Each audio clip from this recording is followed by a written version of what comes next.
વૈશ્વિક સ્તરે ચાલી રહેલા યુદ્ધની દેશભરમાં જોવા મળી રહી છે. ખાસ કરીને ગુજરાતના અનેક જિલ્લાઓમાં ગૃહિણીઓનું રસોડાનું બજેટ ફરી એકવાર ખોરવાયું છે. રસોડાના મુખ્ય ઘટક ગણાતા ખાદ્ય તેલના ભાવમાં તોતિંગ વધારો થતાં સામાન્ય જનતાને ભારે મુશ્કેલીઓનો સામનો કરવો પડી રહ્યો છે. વડોદરાના હાથીખાના અનાજ કરિયાણા બજારમાં હાલ પરિસ્થિતિ કફોડી બની છે.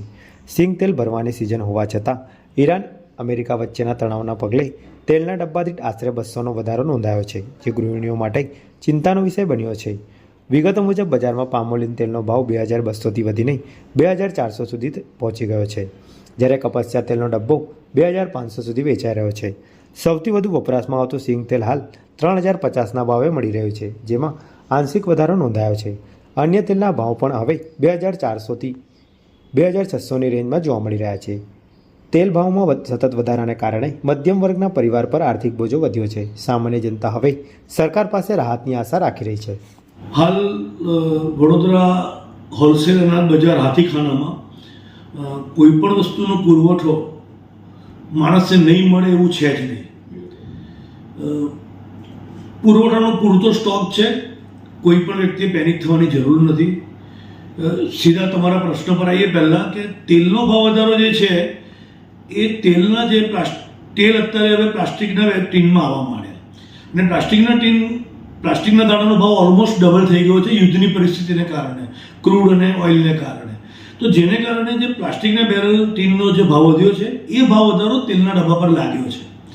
તેલના ડબ્બા પર બાકીની કોઈ ઈરાનને આની વોરની કોઈ ઇફેક્ટ અમને દેખાતી નથી.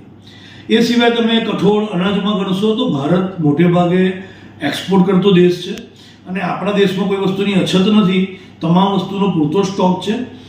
દરેક વસ્તુ મળશે. કદાચ પબ્લિક પેનિક નહીં થાય અને જરૂર મુજબ લેશે તો કદાચ એને ઓછા ભાવે મળશે.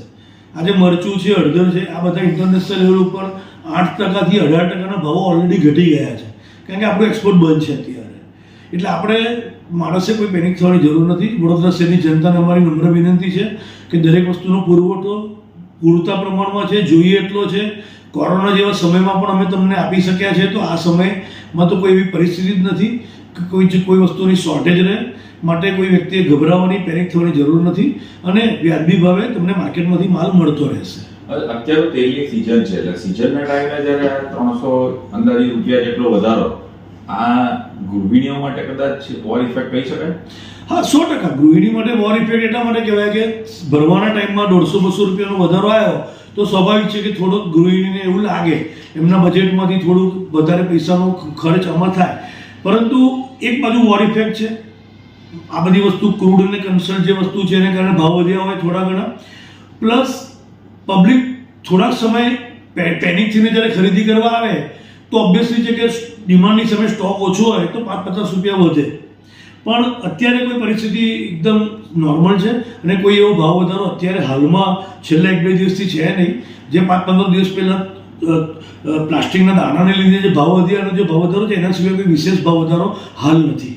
અત્યાર સુધી વડોદરાની વાત કરીએ તો કેટલા ટન વડોદરામાં તેલ જે આ સિઝનમાં ખપત થતી તેની સામે અત્યારે શું સિચ્યુએશન છે? વડોદરામાં જે તેલની જે ઓલ ઓવર દર વર્ષનો જે વપરાશ છે એ વપરાશમાં કોઈ વિશેષ વધારો અત્યારે નથી. જે નોર્મલ તેલનો ઉપાડ હોય એ જ ઉપાડ છે અને એ જ પ્રમાણેની અત્યારે ઘરાકી છે. એ માઇનર 1%-2% લોકો થોડાક 2-4 દિવસ પહેલાં જ્યારે પેપરમાં આવ્યું કે કદાચ આવું ક્વોરન્ટાઇન ક્રૂડ અને ઓઇલનું ક્વોરન્ટાઇન લોકડાઉન થઈ શકે છે, તો માણસને જ્યારે ખબર ના પડતા તે દિવસે જે રીતે પેટ્રોલ પંપ પર લાઈન હતી એ દિવસે થોડીક એવી પબ્લિકની ઘરાકી હતી. અત્યારે પેટ્રોલ પંપ જેમ ખાલી છે તેમ અત્યારે આ માર્કેટમાં પણ એવું છે અને લોકો જરૂરિયાત મુજબ જ લેવા આવે છે.